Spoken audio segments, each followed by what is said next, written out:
I'm in the middle of doing my hair, but I have to talk about this before I finish this last nub. This woman. This woman. Why do we have to talk about this woman? This woman is absolute proof that truly, in order to, like, women are hilarious. Women are hilarious, and I think it's been an long-standing battle within patriarchal supporters to try and say that women are not funny.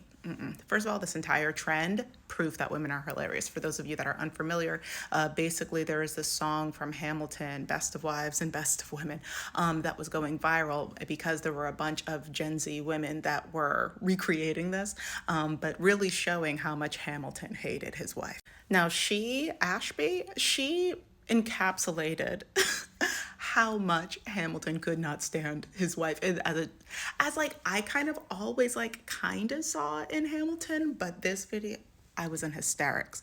Now, just to take this one step further, after portraying Pitbull, she is now going on live after live being the funniest version of the Lorax I think I've ever seen. We're gonna hop back to the Lorax in a second, but I really want to talk about not just this trend, but her specific take on this trend, because there's so many nuances in this that I think that a lot of people have seen in real life, which is why she went mega viral. I think it's like 10 million views or something like that at this point. Lin-Manuel Miranda reposted her, all of this, right?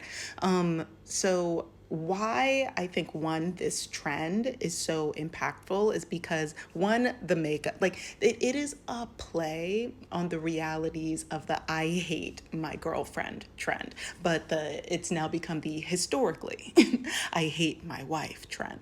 I also think that it's really interesting how this trend has put historical context on things that we have been experiencing and seeing in real time for a while now, thinking, oh, well, this I hate my wife trend, it's probably been really recent.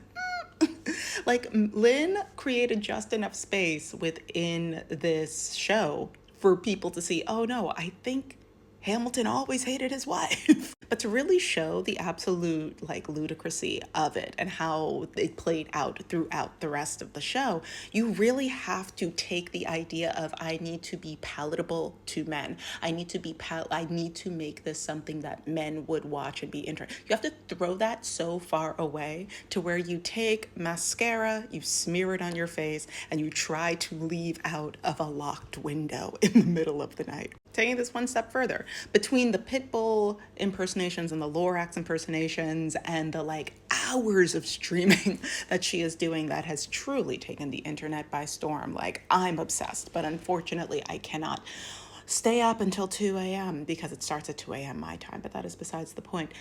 Like, and I think this is why, for me, comedians that center men and center dating and it's hard for me to really sink my teeth into the comedy of it because there's so much more to us that has not been explored yet. Like, her take on the Lorax, mind you, the Lorax has been like, this costume has been done over and over again for many Halloweens, especially for like I would like to say more like Gen Z women, but like to have this whole take on this character that it's fascinating. It is fascinating, and I think that women are so much more interesting when we allow ourselves to exist fully outside of wanting to be digestible to men. And I'm getting ready to make a comment on cringe culture in a second, but like I just really want to just look at this picture.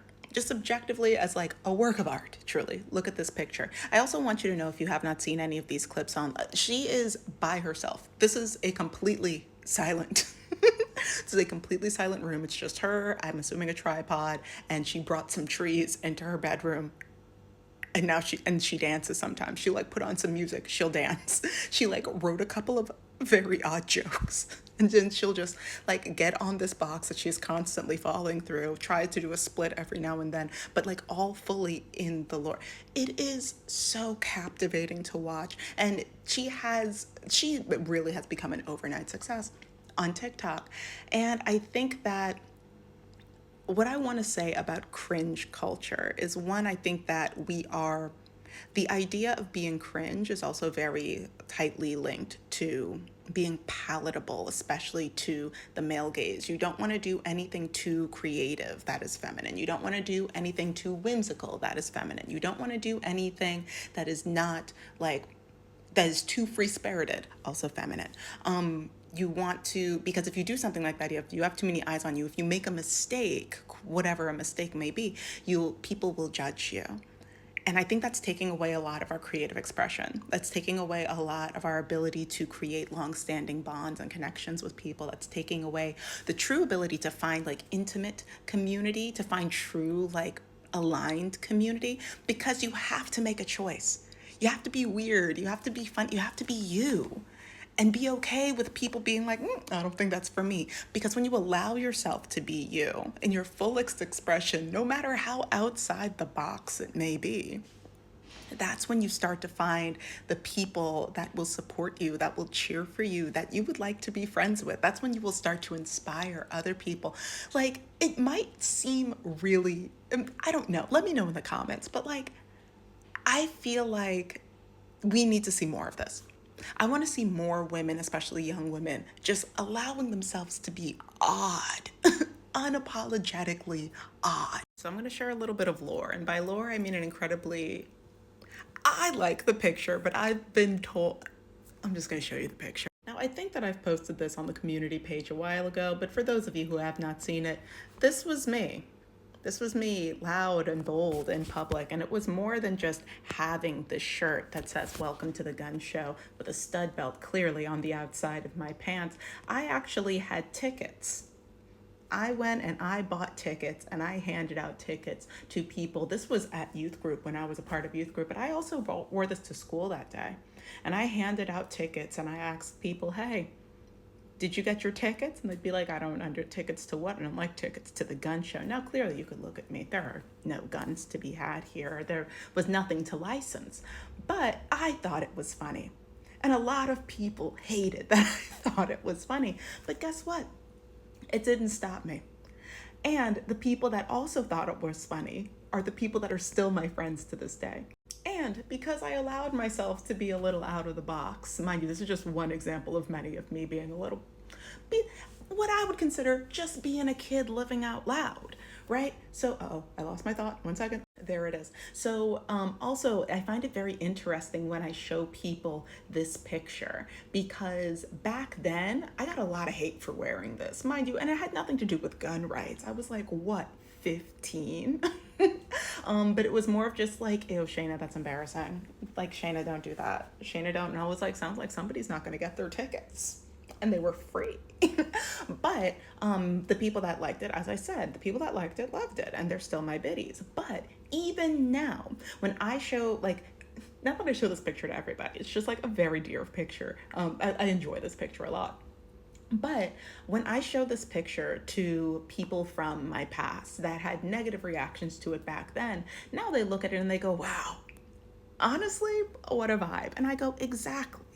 You see what happens when you allow yourself to live outside of this very like curated space? Respect for authenticity didn't necessarily come in the moment for a lot of people, but it eventually came. Why? Because authenticity is something that people aspire towards. They might not say it, but they often aspire towards it. And it does make me feel bad for a lot of the younger generations, because there's so much of their own authenticity that they're not allowing themselves to explore because of cringe culture, because of trying to be palatable, because of trying to make sure that they have the right image to get a man. Like, what about you? Who are you? Like, you're only young once. Do something. Do something that is so unique. And I'm not saying go out there and make mayhem, get pregnant, and light something on fire. I'm not saying that. But I'm saying, like,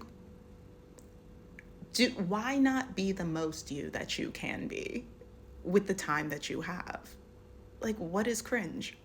At the end of the day, what is cringe? Okay, a couple people may feel uncomfortable because you're living authentically. So they're not you. They're not living in your skin. Do you, boo-boo? But these are my thoughts. These are my thoughts, and that's a little bit of my life. Let me know if you have any thoughts, questions, or anything else in the comment section. I'm going to finish this nub before I go to, what time is yoga? I gotta hurry. Okay, talk to you later. Bye.